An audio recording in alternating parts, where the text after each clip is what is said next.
We have an unidentified flying object.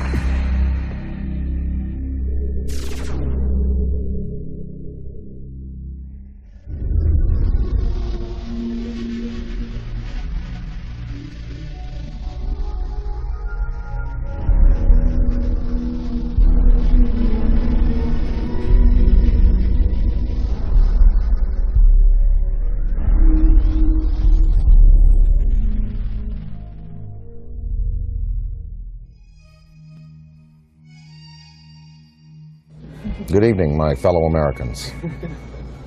The sighting over Washington yesterday has alarmed many of you. However, please, do not... We close? Yeah, we're close. 2001 was a real space odyssey for me. Instead of flying on a spaceship to the moon, Jupiter, or beyond the solar system, I met Dan Aykroyd for the first time to talk about UFOs. That's when I knew I had to sit him down in front of a camera and just let him talk about the truth. Because if I didn't, no one would believe we had this amazing conversation. And one time I had this long conversation with Dan Aykroyd about UFOs, and I thought it was like Einstein was hiding inside of a comic genius, just so that if he told us the real truth, you wouldn't have to believe it. If Einstein had told us UFOs were real, would we have believed him? He never spoke about it. But Dan Aykroyd speaks about UFOs as if he were a full professor on the subject. So Dan, how did you get started in UFOs? What sparked your interest? What was the first thing that you can remember that happened to you that made you, ponder the question? Well, I was born in July 1952. And I guess about maybe when I was 8 years old, I found a magazine, a Life magazine, with a picture of the UFOs from that sighting on the cover, with a big inquiry. What are these UFOs? And so that kind of started it as a kid, and I asked my parents about it, and they actually couldn't tell me what they were because they didn't know. They knew there was some mystery there. Then I saw The Day the Earth Stood Still as a kid, and that was a film that directly related to maybe some of the motives for visitations from other planets. And it certainly seems accurate today if you look at the way mankind in the last 100 years has basically started to turn this planet into a cinder. 3-4 holes in the ozone layer because of industrial production around the world, nuclear testing, wars. I'm just sure, just in theory, if there were another species in the universe monitoring us or near us, they would be very interested in what we are doing to this planet's atmosphere, and to possibly neighboring bodies. So there would be a concern there. And I think that in terms of the extraterrestrial machines that are coming and going, that may be a part of their motivation. We've just had a rash of sightings all over the planet, and we've got Iran and Turkey and Mexico. I mean, it seems like we're being invaded by UFOs. Let's talk first just about what's actually happening out there. Well, recently, the most dynamic sighting that we've seen, because it's corroborated by an actual government, is the sighting that took place over Mexico recently, where a drug surveillance twin-engine turboprop plane was at altitude taking pictures of possible smuggling routes, and they photographed with their infrared cameras 11 unidentified objects. Some of them were in pairs and in threes, and of course, these were objects that couldn't be seen by the naked eye, but were visible on the infrared cameras. Well, the United States Air Force, after the news appeared in America, and it was covered on CNN and Fox. The footage was shown on Fox. It was shown on CNN, and in the Valley Daily News on the front page had a big headline, UFOs with a question mark, and it had pictures from that sighting. And of course, the United States Air Force had to respond, and they said it was swamp gas.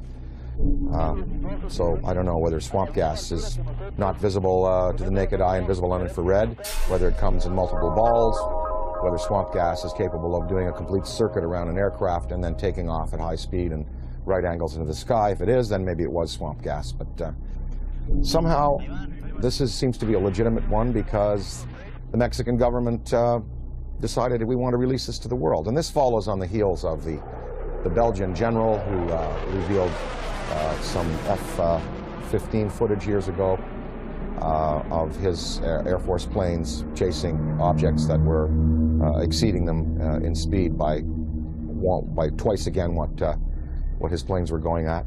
The French government, over the last couple of years, has released a comprehensive study on the UFOs. The Soviets have been, since the 1950s, engaged in numerous studies about landings, abductions, and the sightings. So we do have legitimate government inquiry going on. And in fact, as anyone in the field knows, the United States government for years has been covering this issue because they were compelled to cover it, because of Ken Arnold's sighting, because of the sighting over Washington in July '52, just after I was born, that famous shot of the V-shaped lights over the Capitol and over the Coast Guard station.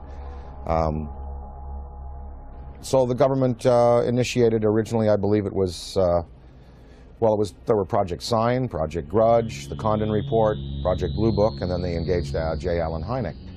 So, the French, Belgian, Mexican, Iranian, and Turkish governments are not the only ones who address this issue. Our good old USA government has, in fact, seen the necessity to put people's fears or concerns at rest. And as anybody in the field knows, these studies went on, and these studies revealed that, most of the sightings could be explained through conventional means, as either hoaxes or weather climatic things, but many of the sightings were unexplained. And so therein is where lies the mystery in all of this.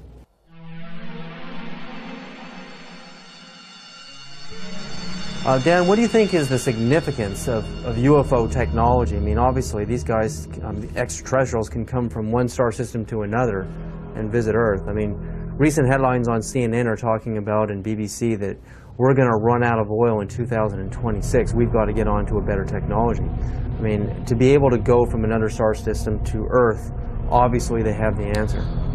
Well, the presence of these obviously intelligently controlled machines tells us that we are dealing with beings who have anywhere from 1,000 to 1 million to 10 million to 1 billion years advancement in technology on us. So you've got to figure that look what happened in the last 100 years. We have the Wright brothers at the turn of the century taking off in basically a fabric and wood aircraft. By 1969, we have lunar expeditions. In the year 2004, we have massive airplanes being built out of alloys and graphite, and this big ship that Airbus is building, the new Boeing plane. So in 100 years, from fabric and wood, we've come to, advanced metallurgy, fuel use, and propulsion in just 100 years. Imagine what a culture could accomplish in 1,000 years. Or 10,000 years, or 1 million years, or 1 billion years. It's not inconceivable that you have intelligently manufactured and controlled machines that can not only traverse great distances in space by mastering gravity and the time-space continuum, but also the interdimensional travel that might be possible. Many theories now purport that there were not only 4 dimensions at the creation of the entire multiverse 14 billion years ago at the time of the Big Bang. There were 11, maybe as many as 21 dimensions. So some of these beings may be coming from an extra-dimensional place. I mean, and what it says is that these technologies have been harnessed, and that it's possible to use other fuels that don't rely just on simple combustion. And, there are many theories. I mean, some theories are that the military already knows about these forms of propulsion and lighter-than-air vehicles or metals that can be vibrated to a certain point where they become light waves, photons. But they're not telling us. They're not going to reveal that, obviously, to us, and we just have to keep the search going.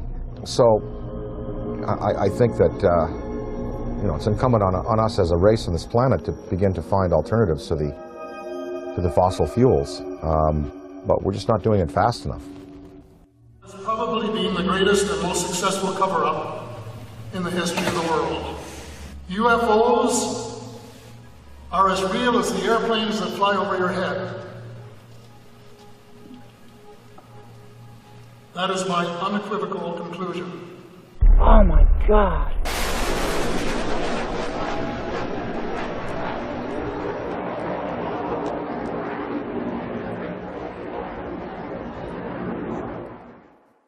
The Abra Arrow story, Dan, I mean, you appeared in a movie about the Abra Arrow story.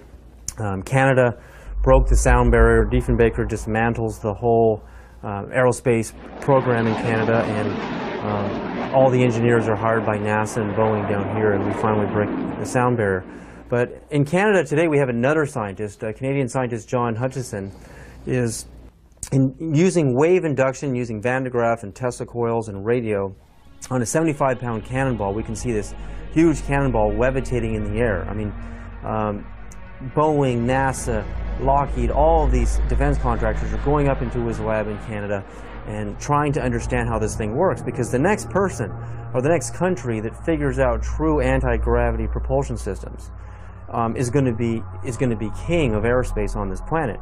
The Hutchison effect incorporates radio frequencies, Tesla frequencies, and high electrostatic energy to create a type of levitation effect where it can move a 75-pound cannonball of steel or brass bushings, water, wood, and other objects into the air. Are we doing enough in our universities, in our research labs? Are we putting enough money into this kind of a research? And what risks are we willing to take if universities in Beijing and China and Russia, they're actually going into the UFO phenomenon or universities?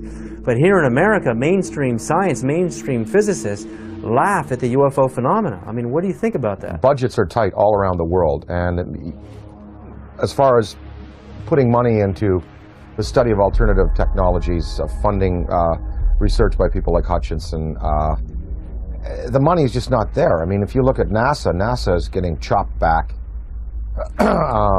because the funds that are flowing through government now are focused on the war in Iraq and other things. So we don't even have the money to keep up conventional space exploration, development of metallurgy, fuels, ion drive systems. So I don't see any government in the next 10, 20, 30, 40, 50 years really putting the money into the kind of research that's needed to develop these alternative systems and to perhaps study what is driving these intelligent machines from somewhere else. Now, of course, that's on the visible side of things. We're hearing a lot about these special access programs where congressional money is approved by a very narrow slice of the membership in the legislature and given to the military to do basically carte blanche what they want with. So there could be a black military program that is producing what people are referring to now as the big black deltas, which are these huge black triangles that are being seen all around the world. The big black rectangles, which are also being seen all around the world. So maybe they look a little like this. The F-117, they look a little like the B-2 bomber. Maybe these are special access programs that have been applied to alternative technology and energy and are really practically at work today. But I don't see them revealing the sources of these programs, nor their applications right now. Okay, I worked in the U.S. space program for 36 years. I was a contractor employee, first working for McDonnell Douglas and then ending up working for Boeing after McDonnell Douglas was purchased by Boeing. I started at the end of the Mercury program and then worked the whole Gemini program. And during Gemini, I was responsible for the design of the equipment for the life support system. And so I had a distinct interest in keeping astronauts alive and having successful equipment. During the program, when we were flying the Gemini spacecraft, my interest in UFOs became very real. It became real because, first of all, Gemini 2, which was unmanned, it was rumored and talked about among our researchers that 2 UFOs had followed Gemini 2. And then Gemini 2, of course, recovered later. And I didn't think too much about that except, yeah, that's kind of funny. Very interesting stuff. And then when Gemini 4 flew, and its 4-day mission, 66 orbits, with James McDivitt and Ed White, about halfway through the mission, McDivitt said he has something up here with him.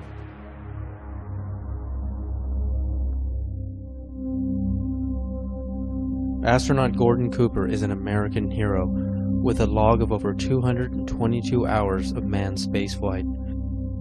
He had a long and illustrious career of service to his country. With over 11,000 hours of flight, he was a fighter pilot, U-2 test pilot in the Air Force, and is one of the first men to ever fly in space. He orbited the Earth 22 times in Phase 7, the last of the Mercury missions, on May 15th and 16th of 1963. On August 21st of 1965, he orbited the Earth again on Gemini 5 and remained a backup for Apollo 10.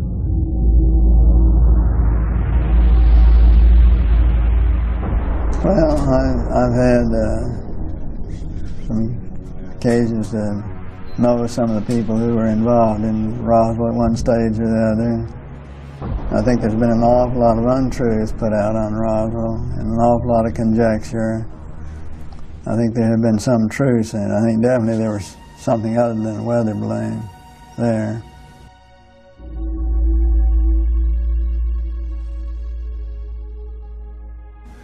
Very likely. I'd like to think they reversed engineered it and did something with it. You know, did some benefit with it, which would be the logical thing to do, but I have no way of knowing whether they did or not. Within hours of the crash at Roswell, U.S. General Nathan Twining designated the visitors as enemy aliens. It appears from his book that Colonel Corso agreed with that assessment, and that it has remained as official U.S. policy ever since. At that time, however, it was an enemy, quote unquote, about which the U.S. could do nothing, because the visitors were so technologically superior. That led to the recommendation that the discovery be treated with the utmost secrecy, to the point that the crash at Roswell didn't happen and that UFOs don't exist. The rationale was that the ordinary public couldn't cope with the news and might easily panic. Area 51, Dan, I mean, we hear stories from Bob Lazar, we hear stories about alternative space program theories, you know, we're building UFOs and reverse engineering UFO technology since the saucers crashed at Roswell and the plains of St. Augustine, and we have reverse engineered that technology today. That's the theory, and NASA is just a smokescreen program. If we really have true anti-gravity technology today, why aren't we using it in our military? Why isn't it evident in the war in Iraq? Why don't we use it to demonstrate superiority on the planet?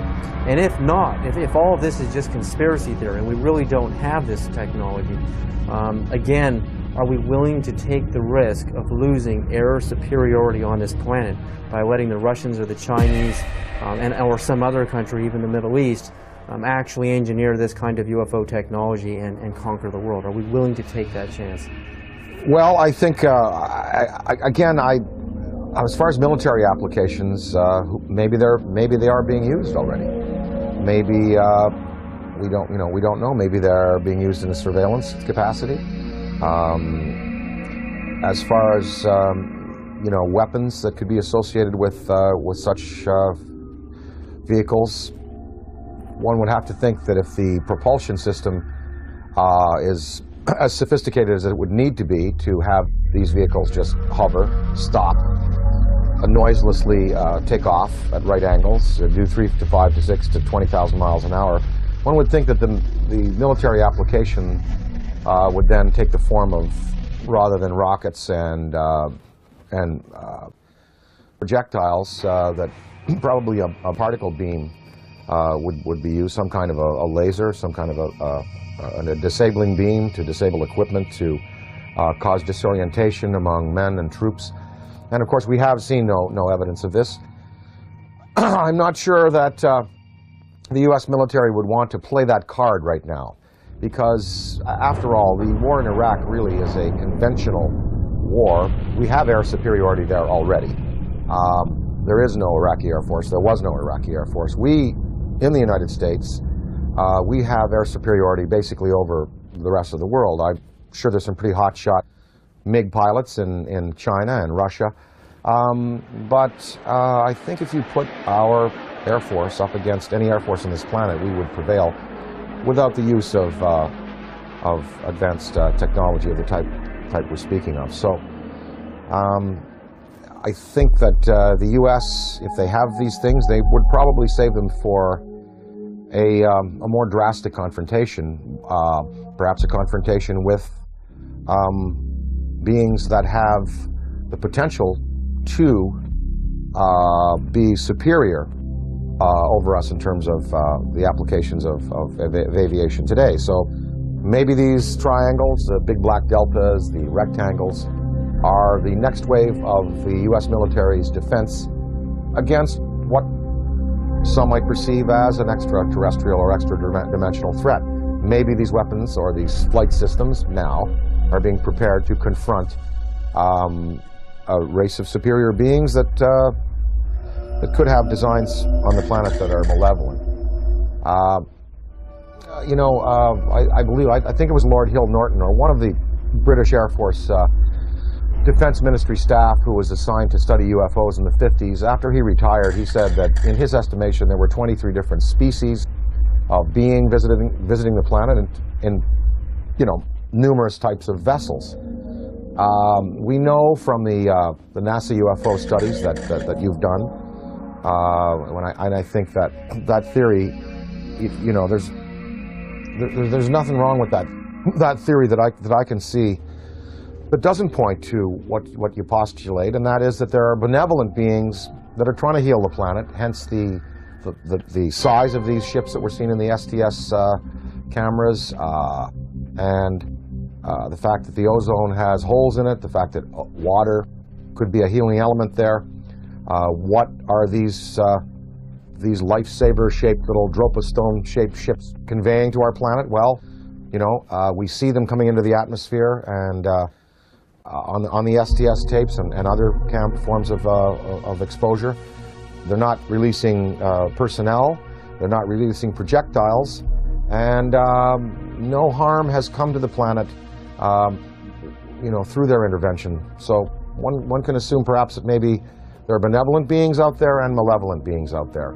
And maybe the United States government is preparing weapon systems to deal with the malevolent beings. Ronald Reagan said in a speech, he said, what if there were a species from another planet that was threatening us? We would all find a way to work together. And one can only think about the Star Wars system and the fact that there we had satellite-mounted cannon. Well, they'd be good for shooting down rockets. They also might be good for shooting down other invasive vehicles that are coming into our atmosphere. Ronald Reagan himself spoke about a UFO sighting that he had when he was governor of California in the Beach King Air that they used to use. They were coming from Sacramento. His wife was with him, Sacramento to Los Angeles, and a saucer clocked the plane for a good 45 minutes. And Reagan spoke of it to a lot of people. And I think maybe part of his motivation in getting the Star Wars weapon system up might have been that to prepare ourselves for the day when other beings might come to this planet with designs of, who knows, taking minerals without authorization, taking people. We're probably just going to have to wait to see. I occasionally think how quickly our differences worldwide would vanish if we were facing an alien threat. from outside this world. Colonel Corso makes it clear that the Reagan administration's Strategic Defense Initiative, appropriately dubbed Star Wars, was primarily designed for use against the alien intruders. His contemporary successor, the anti-missile missile defense system, is also being designed with that as one of its principal objectives. It is true that a case can be made for attempting to provide a shield against the Russians and Chinese, although everyone knows that the Russians are not going to embark on a policy which would result in their total destruction. It is equally true that they, too, are aware of the visitors and know that the perceived threat from the visitors has been a major consideration in the planning of the anti-missile system.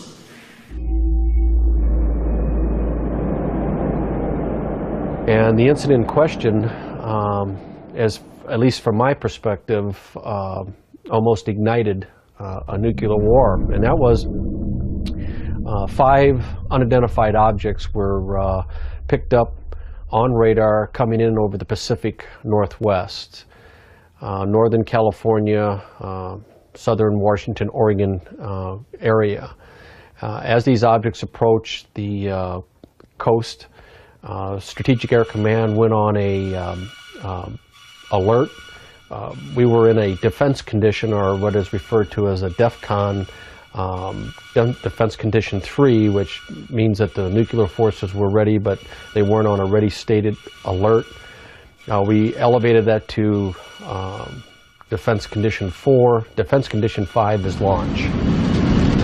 When we went on our alert, the Russians were also monitoring our nuclear armed forces as we were theirs. And so they knew that our bombers had gone to fail-safe. They knew that the launch codes had been given. They also knew that the hatches on the ICBM missiles had been removed and that we were getting ready to do a launch. I know that Nixon, President Richard Milhouse Nixon, picked up the phone and called the Kremlin. The White House notified the Kremlin that these objects were not, and I repeat, not a preemptive launch by us, that they too, the Russians, had been tracking these objects as they came in over the Bering Sea.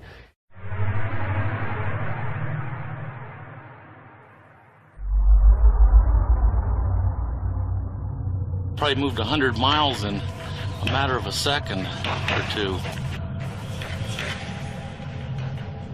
When we look at alien abduction, I mean, the idea of a human being being taken and having an implant inserted into their body, I often think of how biologists, how we tag whales. You know, we put a chip on a whale and we can track them via satellite, and also how, you know, we go into a frog's pond and we pull out the frog and we spread it out on the table. Remember in biology class we used to do this, and, you know, stick the little needles in his legs and cut him open. I mean, that's how we look at another life form in another world.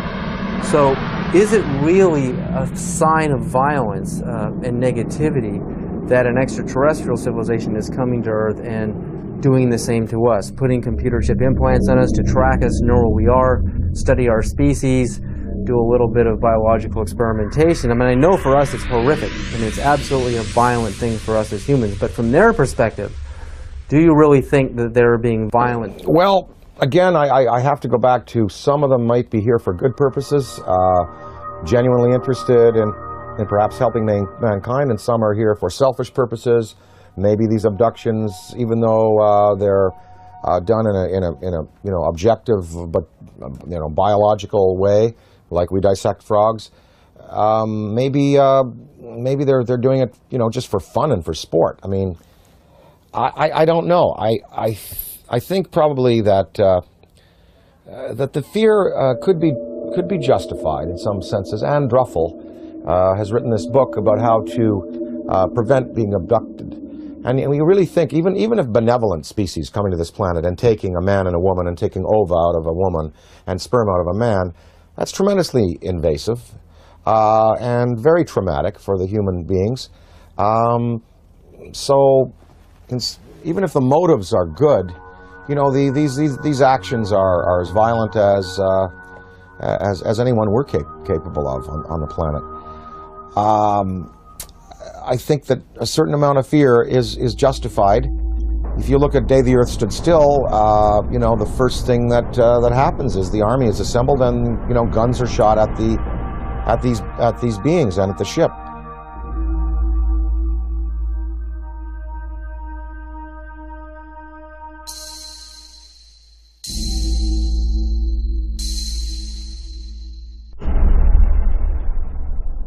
I addressed the question to Dick Cheney because I say the most important question to put to any high-ranking official is not what do you think about UFOs or have you seen one. The most important question is have you ever been briefed on the subject? Did someone walk in your office and tell you what's going on? Because if someone walks into the president's office or some high-ranking official and briefs him on the subject of UFOs, it is for real. It's not imaginary, as the government has been saying for 60 years. So I asked Mr. Cheney, this is 3 months after he became vice president, I asked him on the air, and this is still on Diane Ream's archives, Mr. Cheney, in all your jobs in government, have you ever been briefed on the subject of UFOs? And if so, when was it and what were you told? And Mr. Cheney said, if I had been briefed on that subject, it probably would have been classified and I wouldn't be talking about it. January 22nd, 1997, I noticed 3 amber orbs now at a distance far west on the horizon. And I'm thinking, wait a minute, even though they're in a line formation, they were amber, they were in a formation, they were hovering for minutes. And as I'm pointing like this, they reappear in the same spot. And I thought, I have to get a picture of this. And I ran upstairs, I grabbed my 35mm, get out onto the balcony. As I'm ready to shoot the 3 bottom orbs, suddenly 6 amber orbs in a row, totally equidistant from each other, massive span across, pop up.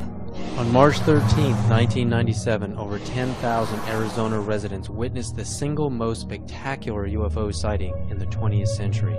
Headlines surged the nation, and Arizona residents demanded answers from military and state officials. A mile-wide UFO was seen from as far north as Flagstaff, Arizona, and then the giant triangular UFO hovered above the great city of Phoenix, Arizona, where Dr. Lynn Ketai shot this amazing videotape.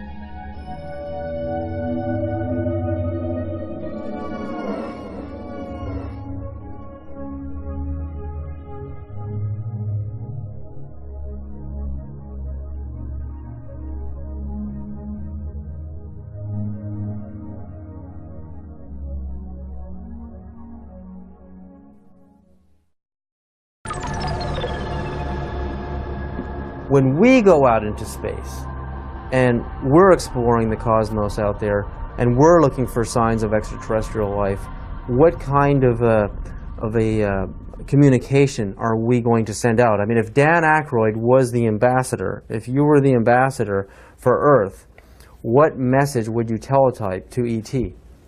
If I were to speak for mankind to these beings that were coming here, I guess what I would say is, you know, let's go to some neutral place. Let's have a meeting with scientists from all around the world leaders. Let's sit down and basically have a sort of a forum with you, the extraterrestrial or extra-dimensional beings. Let's sit down and kind of get to know each other. And, you know, human instinct is pretty good, and I think you know, it would almost like be a sort of a G8 style kind of summit with world leaders, scientific leaders, and these beings, and you'd sit down with them, and you know, after about a week, or even a couple of days, or maybe a few hours, you would really sort of get a sense of what they're up to. But of course, you know, childhood's end. Arthur C. Clarke's great story. It looked like these beings were benevolent, even though they had a malevolent appearance, and in the end, we find out that they meant no good for our planet. So I think it's important that some branches of the military and police be briefed on these in a very real sense, and be told, you know, they are real, people are being abducted, there is mind control in play here, and that we do have to be vigilant. Now, if we knew that there was a purely benevolent race, like if something happened in Iraq where all of the electronics went out in the American military, and all of the insurgents' rifles jammed, or we saw all of the polluted waters in North Carolina from the pig farming completely healed overnight. And different signs like this, then we would know we're dealing with a benevolent species, and then we could really be open and welcome. But then again, we would have to be cautious, because beings with that much power could give the impression that they're here to help when really they're not. So the verdict is out on all this. We just don't know which ones are benevolent, which ones are malevolent, and the degree to which they're going to continue interacting with our planet. But what would really help is if the United States military and police and government open it up to their staffs and say, look, this is something we really do have to consider, because, you know, maybe the defense, the survival of our species could well be at stake. If you look at the history, you know, from, say, Ken Arnold's first sighting in '47, going back to the Bible, Ezekiel's wheel, going back to the medieval manifestations of little saucers and UFOs, that painting of the Madonna that's very famous, in which it appears, up to now, there have been no mass murders by these beings. There's been no mass destruction of cities, but hundreds of thousands of people have been taken out of their lives, subjected to surgical experimentation, released back into the population, and are suffering trauma today for it. That is not good.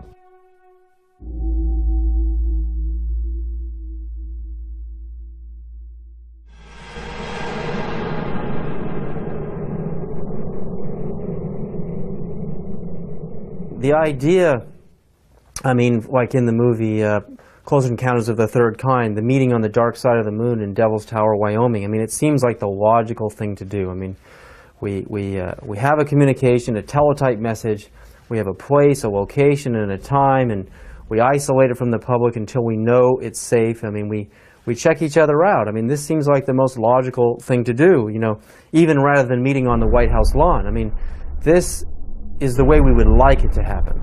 But that doesn't seem to be the way it's really happening. I mean, these extraterrestrials don't seem to be so interested in doing things politically the way we do things on Earth.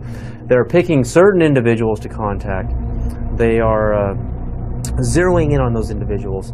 But now, I mean, there are so many sightings going on all over the planet. I mean, it's just amazing. I mean, Iran, Turkey, Mexico, Venice, California, Sonora, California, Texas, Death Valley. I mean, the reports are coming in every other day now. It seems like we're heading towards an omega point. I mean, what is about to happen? I mean, is this all just a coincidence that more and more people have video cameras, or do you really think, you know, there's a major unprecedented communication that is about to happen between our extraterrestrial visitors and humanity? Or again, is it the video camera question? More camcorders? There are definitely more video cameras out there, and definitely more sightings, and definitely more credible witnesses. You know, the biggest thing in ufology in the 60s was Herb Shermer, the Nebraska Highway Patrolman, who was at the Ashland Oil tank farm out there in Nebraska, and he writes in his diary, you know, saw flying saucer, and then under hypnosis, turned out that he was taken aboard and informed of their intentions. Barney and Betty Hill. I mean, these were the key cases. Shermer, Barney and Betty Hill, the Pascagoula incident, Travis Walton. Now there are hundreds of cases like this, and I think that because it's in the consciousness, because we have, you know, a poll saying basically half of the world believes and half doesn't. We're reaching a point where, as Stephen Bassett talks about his time clock, it's like the nuclear time clock that we had in the 50s before we blew the world, you know, before we blew the world up. The theory that once the hands got to midnight, that's when all the nuclear weapons in the world would be discharged. Well, we've stopped that nuclear clock, thankfully. But as far as the UFO clock, he says we're 1 minute to midnight now. Meaning that in a minute to midnight, something really, really spectacular is going to happen. Now, whether that's a mass appearance, whether that is, you know, come over to the Yankee Stadium during a game, I think possibly the next, maybe even in the next 5 years, we're going to have occasions like the one I experienced in upstate New York in the mid-'80s when I woke up in the middle of the night and I said to my wife, they're calling me, I want to go outside, they want me to come outside and see. Something outside wants me to come out and say, oh, just go back to bed. I went back to bed, but in the next day in the media, in newspapers, in radio, all over upstate New York and Ontario and Quebec and Vermont, people spoke about this urge they had to go out of their houses at 3 in the morning and look up into the sky. And 12,000 people shared this urge. And they went out and it was a big, big news story. And of course the Air Force said that a Chinese rocket had exploded over New York State. And what people saw was a massive, miles-high pink spiral in the sky above the Great Lakes. In Hull, Quebec, Canada, a few years afterwards, there was a story of several hundred people, almost 1,000 people in this community, Gatineau, north of Hull, Quebec, Canada, in the Quebec province, sharing this urge to come outside and look up into the sky, and they also saw an apparition. So there are going to be more of these mass sightings. And, you know, the day that 1 million people in Idaho at a rock concert or something see it, that is when you're going to really get the conventional military and police sitting down to say, well, it's time to throw the Brookings Institution report out and lay it open to the people and let the people decide, you know, what must be done in conference with our state leaders.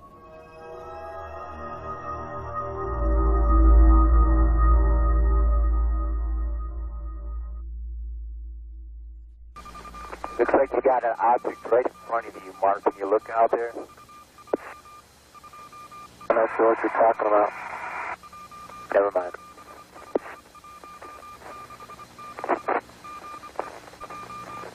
Are we missing something? I don't see anything. Yeah, we think the camera filter came off, Mark. It's about your 10 o'clock, 11 o'clock going away. Don't worry about it.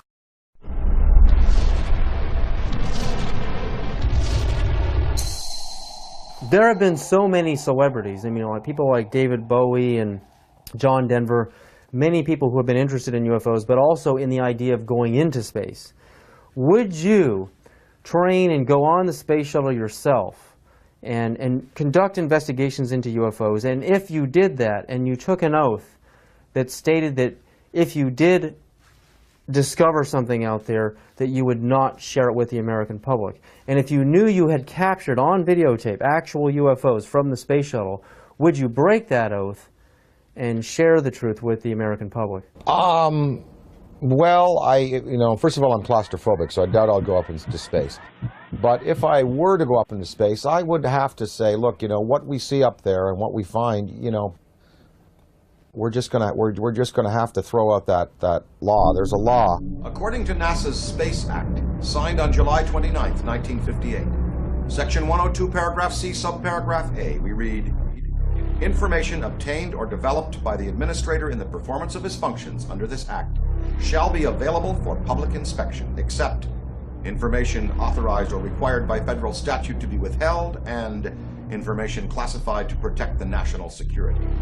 Would NASA consider contact with an extraterrestrial civilization a threat to national security?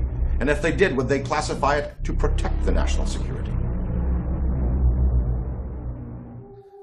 So I would have to say, no, I couldn't agree to non-disclosure. I really couldn't if I saw something or photographed something. But I can see where other people, you know, wanting to do the best for their country, wanting to serve their country in a legitimate way would say, yes, I will not disclose. And this is based on the Brookings Institution report from the late 50s, which, you know, Congress commissioned, which said that if the existence of UFOs were revealed to the American populace would not be able to handle it. They would defy church authority, police authority, military authority, governmental authority.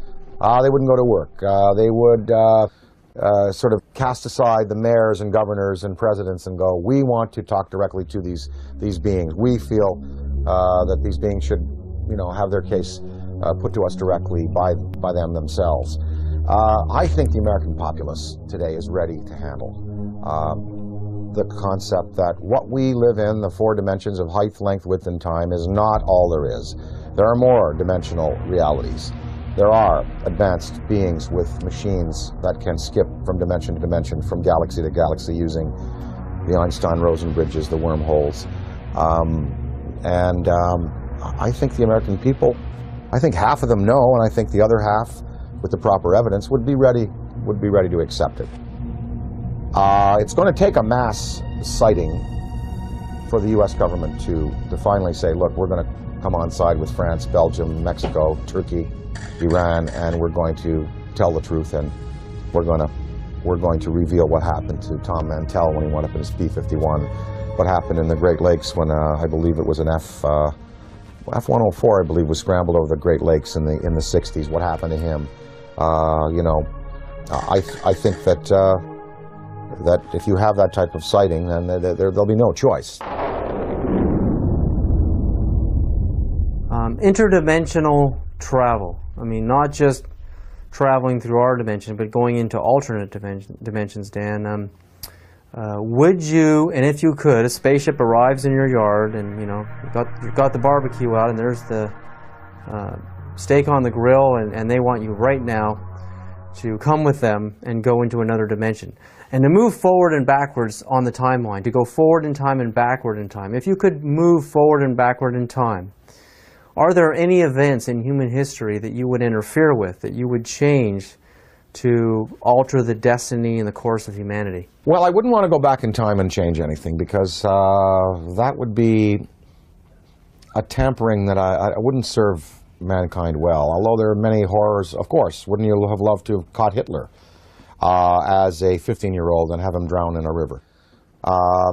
You know, because then we could have solved the Holocaust problem, and then World War II may not have, well, look, there were two guys. There was Otto Dinkel. You ever heard of him? Well, he was an orator hired by the German army, just like Hitler was, to speak. If Hitler died, maybe Otto Dinkel would have been the guy that would have gone on with this rabid anti-Semitism and wiped out 9 million people. Of course, one thinks of those things, but you don't want to go back in time and play with events, because you know where we've come to today and the improvements we made in human rights and in regarding ourselves as sacred, they've come because of the bad things that have happened. Now, if I went into the future, I would want to see where this planet is 300 years from now. Did we make it? Did we make it? That's what I would like to know. I mean that from my knowledge of the world that I see around me, I think that it is much more likely that the reports of flying saucers are the result of the known irrational characteristics of terrestrial intelligence rather than the unknown rational efforts of extraterrestrial intelligence. Interdimensionality, again, if you could move forward and backward in time and meet any personality, any public figure, celebrity, or politician, or mystical figure, is there anybody that you would like to sit down with? If you could have lunch with them, or just sit down and talk to them and have a discussion, forward and backward in time? Oh, I'd love to spend an afternoon with Richard Feynman. Would love to sit down with Heisenberg, and of course, you know, Einstein, Niels Bohr, Max Planck. You know, I'd love to sit with the particulate, you know, the quantum physics guys, because there really is the root of understanding how and why the world is the way it is, and the joy of these studies in antimatter that are occurring.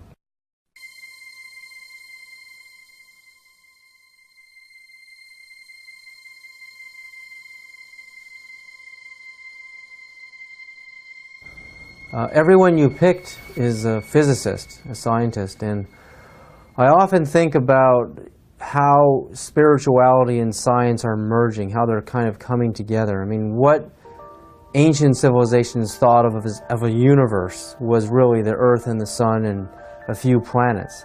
And now with the advent of the Hubble telescope, we can see that the universe is far bigger than the ancients had ever imagined. So while science and religion are merging on some ideas, in other areas they're just far off. But to make matters even more complicated, the idea of parallel dimensions or parallel universes, I mean, it's just getting so vast out there. How do you map a multiverse? you know, I've talked to some guys, they say that fifth dimension, sixth dimension, could be right here by my ear and could be 1 millimeter wide and 1 millimeter across. You don't, you know, because you're talking about, you know, dimensions that defy any kind of dimensional understanding.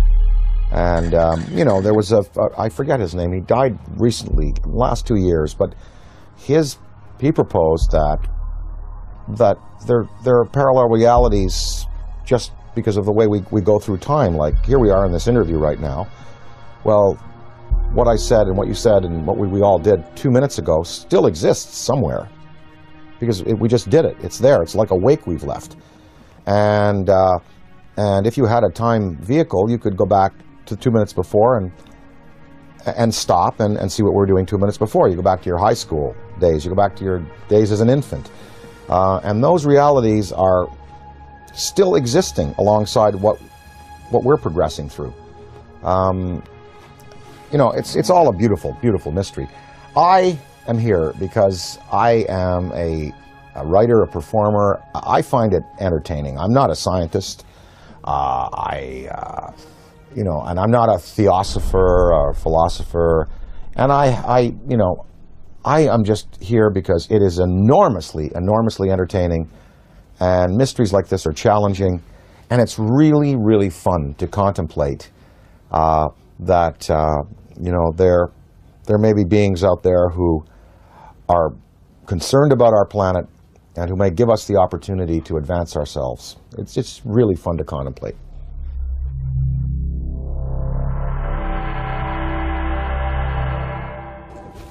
All the physics that we know on this planet, quantum physics and conventional physics and metallurgy and you know, all of it, it can really encompass a theory of how these ships move. I mean, you've done it yourself, David, proposing, you know, that if you can convert, you know, a mass to a state of, you know, of photonic energy, then there is no mass anymore, and you're looking at pure light, you're looking at anti-gravity, you're looking at something that can be, you know, harnessed in waves. Well, what is the fuel? Well, people, you know, Bob Lazar talked about, you know, this element 115 that was put into these generators to boil mercury and to be used as gravity tractors.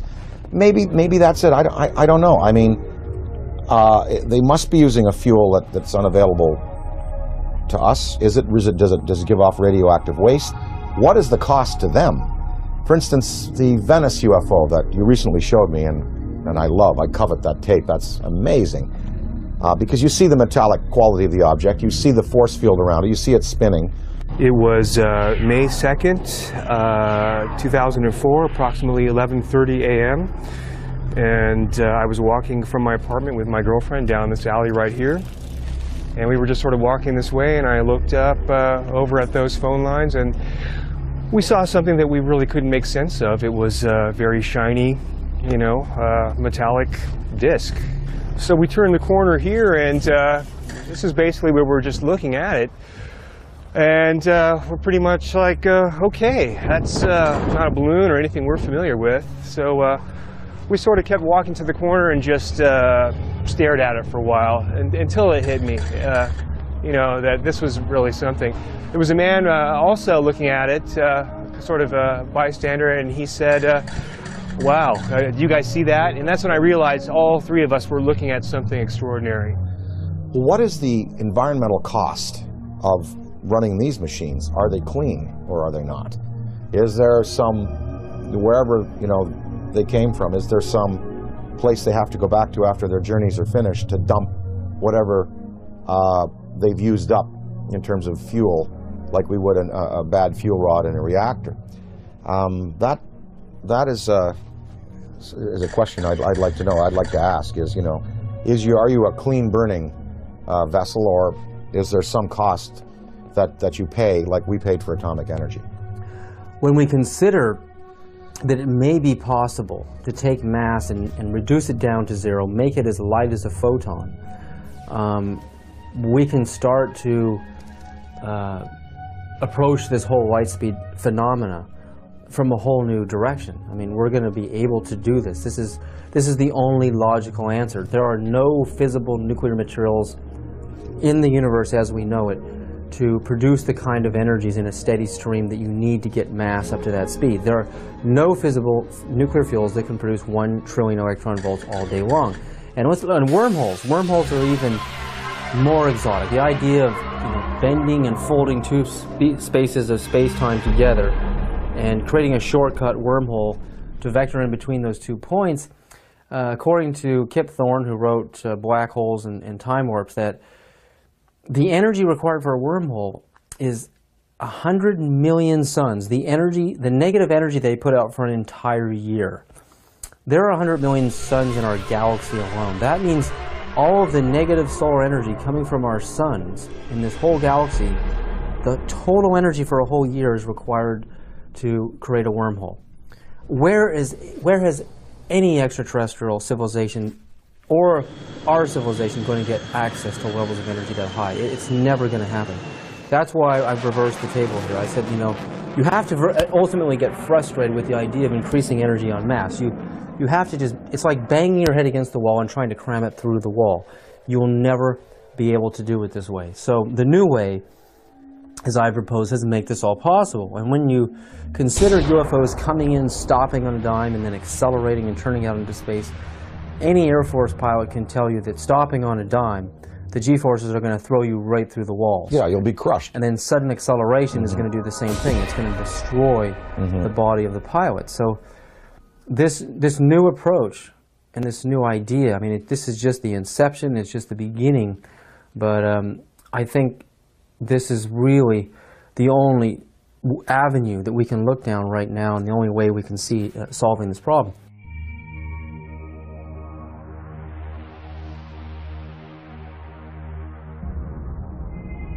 While Gordon Cooper was an Air Force pilot stationed in Munich, Germany in 1951 in the 86th Fighter Bomber Group, where he flew F-84s and F-86s, Cooper testifies to having chased disc-shaped UFOs that outmaneuvered the most advanced fighter jets of our time.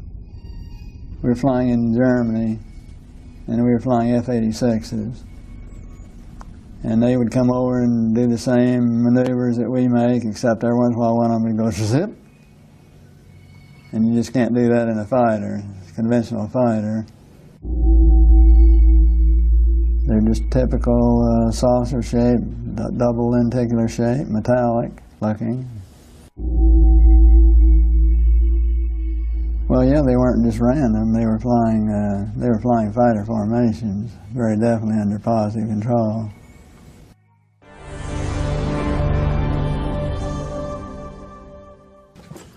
I'm here to announce that the second annual Exopolitics Expo, X-Conference 2005, was concluded on Sunday, April 24th. This event was produced by Paradigm Research Group. 26 speakers and panelists presented to 450 attendees over 3 days. It was a unique event which focuses on the political, governmental, and social implications of extraterrestrial-related phenomena. It is produced by PRG as part of the emerging activist movement seeking to end a government-imposed truth embargo regarding extraterrestrial-related phenomena.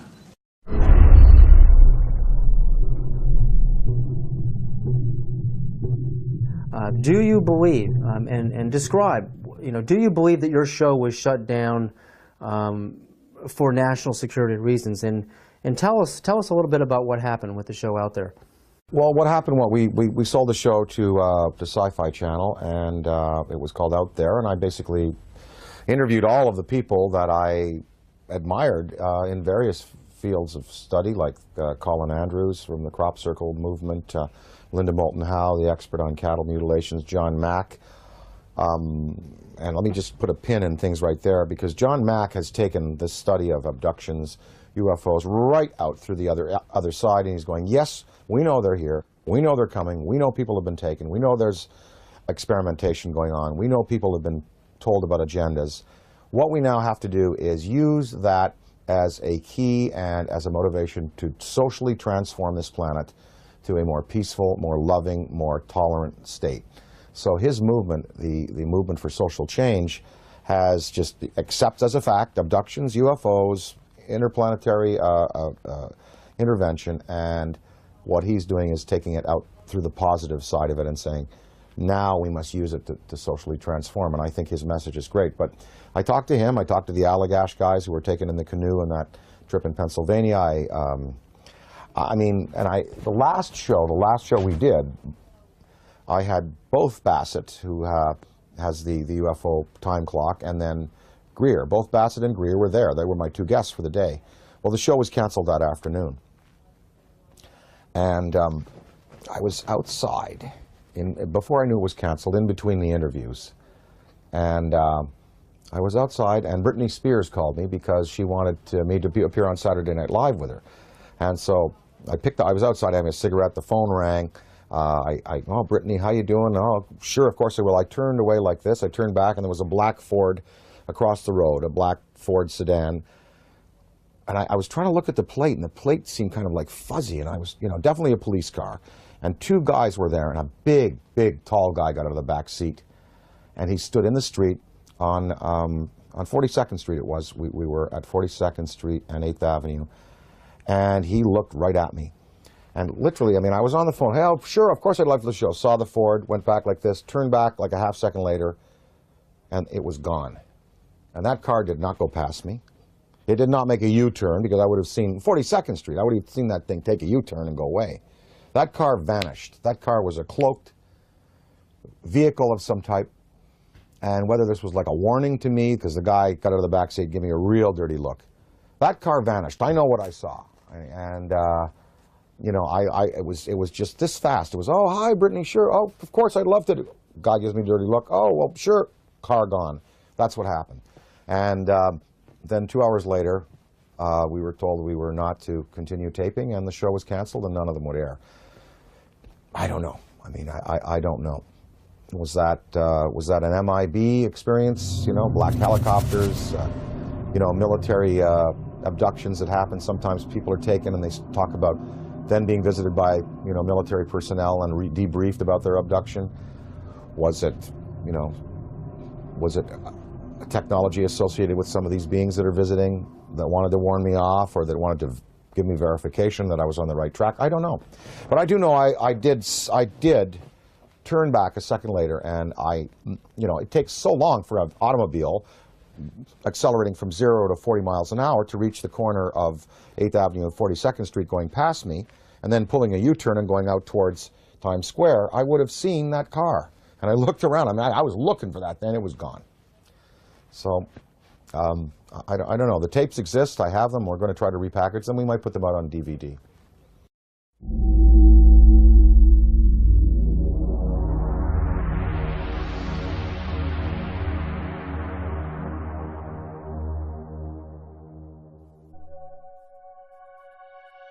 I was having some cameramen film the installation of a precision landing facility that we were putting in right on the edge of the dry lake. And this saucer flew right over them and put down 3 little gear and landed out on the dry lake bed. And they went out to, picked up their cameras and moved on out toward him filming. And he lifted off, put the gear back in the well, and climbed out at a very high rate of speed and disappeared. And so while I was going through all the regulation books and finding out the number to call in Washington to report it, I had them go over and develop the film. By the time they got back with the developed film, I was on the higher and higher and higher level officer talking to me. Finally with the colonel telling me to when the film arrived at my desk, to put it in the carrier pouch. There would be a courier there at my office by that time already, and they'd arranged for him to fly in our base airplane back to Washington with these films, and do not run prints, etc., etc., etc. We didn't have a chance to run it. I had a chance to hold it up to the window and look at it. It was certainly a good film. Well, by this time I was involved in the research and development and doing very classified programs myself, at the test center. So I knew that we didn't have any vehicles of that kind, and I was 99 9/10% sure that the Russians didn't have any of that type either. So there certainly was At that point in time, there was no doubt in my mind that this vehicle was made at some other place than here on Earth. And yeah, well, Buck Rogers and Flash Gordon coming true. Dude, I got it, man. Probably moved 100 miles in a matter of a second or two.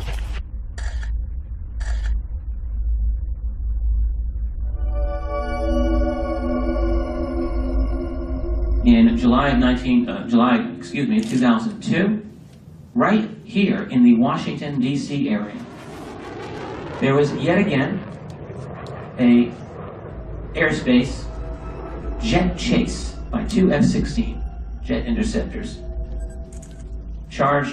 which were chasing a bluish object right outside D.C. In fact, we have one of the key eyewitnesses here in this room today. This received some play in the Washington Post and a little bit of mainstream media, then of course fell into the black hole of the media, never to be discussed again. What were these objects that were able to outperform F-16 interceptors in a post-9/11 America? What is going on? And what are the consequences, or the potential consequences, in the event that we should shoot down a few of them? A related question that I have been asking myself is, to what extent are they really an enemy? What crimes have they committed against humanity? They have certainly upset the military by flying over their most secret installations, by shadowing their planes, by buzzing their astronauts. The Army shot 1,430 rounds of anti-aircraft fire at the UFO between 3:12 and 4:15 a.m. Army Chief of Staff General George C. Marshall wrote a top-secret memo to President Franklin D. Roosevelt that the U.S. Navy recovered an unidentified craft off the coast of California. The retrieved craft was in fact not earthly and in all probability of interplanetary origin.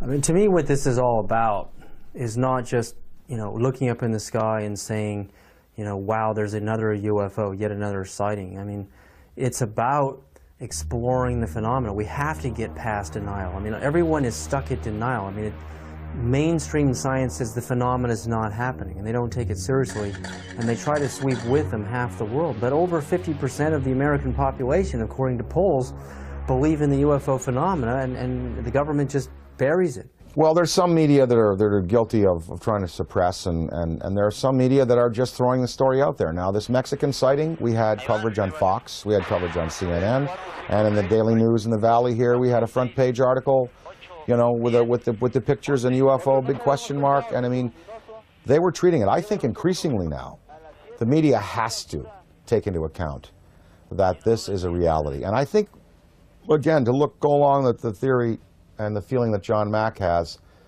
let's get past the debate whether they're here or not.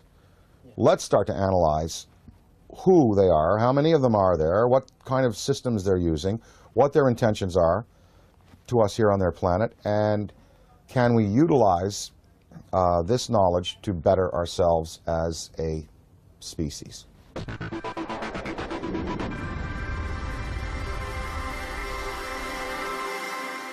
With the advent of the Hubble telescope, I mean, when you see how big it really is out there, and the idea that we're stuck on this myopic little ball, we're just glued to it, we can't get our eyes off of it.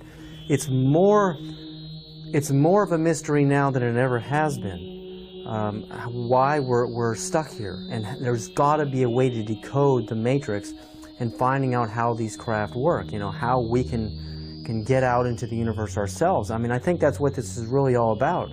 It's not about trying to prove it whether it's right or wrong. It's like when the first time man saw a bird fly. Well, the last UFO symposium conducted by MUFON, they sent me the book of the speakers. There were many, many scientific people in there, many astrophysicists, celestial mechanics experts, metallurgists, people who've been consulted on these cases over the years. No, I mean, when you have John Callahan, an ex-FAA supervisor, saying, yep, they're real. When you have John Schuessler, who was a Boeing engineer, now running MUFON, and saying, yep, you know, they're real. When you have, you know, pilots and personnel in the police and military coming forward in the Rockefeller report and in the disclosure report saying they're real. When you have a Belgian general on television showing you a tape from a fighter which is filming an object escaping at high speed, when you have this Mexican case, you know, I think we can pretty well put it to bed and say, yep, they're here, they're doing things to us, with us, interacting with us. Whether we've had, you know, official military contact, again, that goes into the black box area, but there should be no debate anymore. UFOs exist. They are intelligently manufactured and guided technology from somewhere else, not this planet.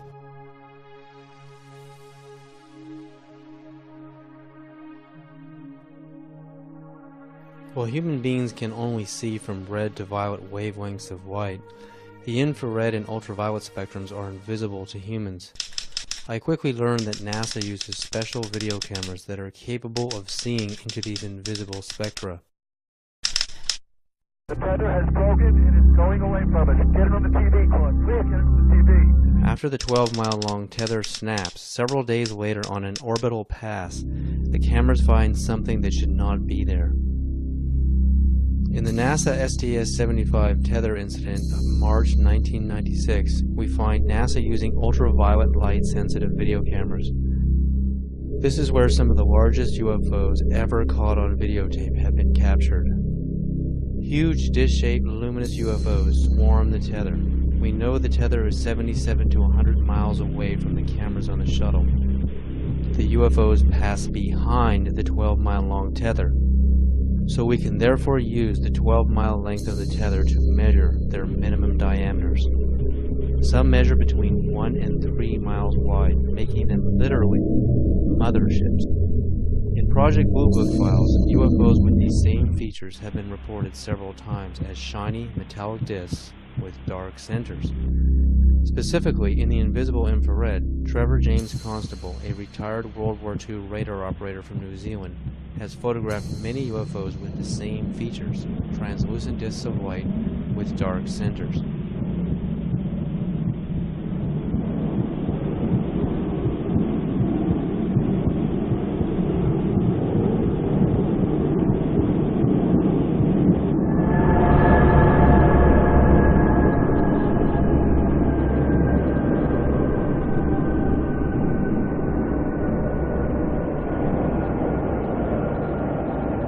The time has come to lift the veil of secrecy and let the truth emerge so there can be a real and informed debate about one of the most important problems facing our planet today.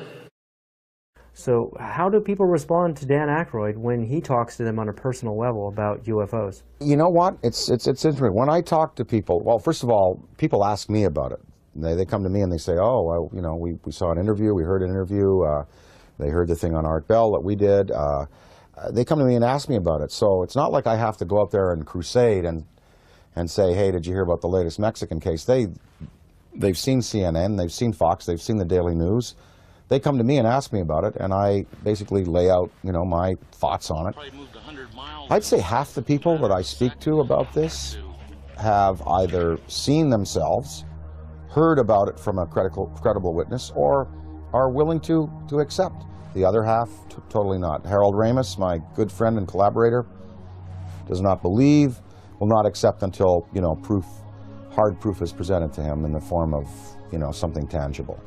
And so what I've been able to do is just open people's minds a little bit and let them think about it. And of course, the greatest proof are the kinds of tapes that now exist, the kind of videos that exist.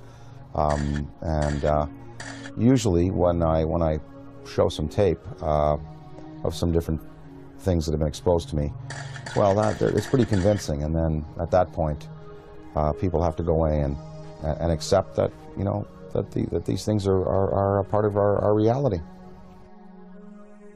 Well, what I'd like to, you know, what we'd all like to affect is some positive change in the world and try to help the tipping point where where good tips to overflow evil in the world. I mean, you know, we know there's good and bad out there, yin yang, black, white, and you know, there are you know, there's tremendous divisiveness in the planet, and you know, perhaps this study and this understanding of things that are greater than we have accomplished technologically will lead us to a spiritual awakening, one that helps us respect other beings out there in the universe and other dimensions, and also in our own 4 dimensions and here in the physical world that we live in. The sacredness of human life, the willingness to get along a little better, to relinquish materialism and territoriality in favor of a more comprehensive worldview, in which we unite and we all feel the energy within us as part of a universal light. Gotta thank you, Dan, so much for this interview. I'm very grateful. I really believe you're one of the greatest minds in our world at this time. Thank you so much.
Sightings could be explained through conventional means, but many of the sightings were unexplained. From Dan Aykroyd, a recognized authority on UFOs. People spoke about this urge they had to go out at 3 in the morning and look up into the sky. 3 amber orbs now at a distance far west on the horizon. Strategic Air Command went on alert, DEFCON 3, which means that our nuclear forces were ready. I think half of the American people, with the proper evidence, would be ready to accept. Probably moved 100 miles in a matter of a second. It was a metallic disc, and that's when I realized all 3 of us were looking at something extraordinary. 5 unidentified objects were picked up on radar coming in over the Pacific Northwest. 12,000 people shared these mass sightings Looks like you got an object right in front of you, Mark. Can you look out there? There should be no debate anymore. UFOs exist. Challenging the misconceptions. They photographed 11 unidentified objects. Discovering the realities They were hovering for minutes. of what may be. A massive, miles high. The most important question. The incident almost ignited a nuclear war. Facing human civilization today. An authoritative inquiry into the UFO phenomenon. We are dealing with beings who have advanced technology on us. Probe the mind of Dan Aykroyd. Dan Aykroyd Unplugged on UFOs.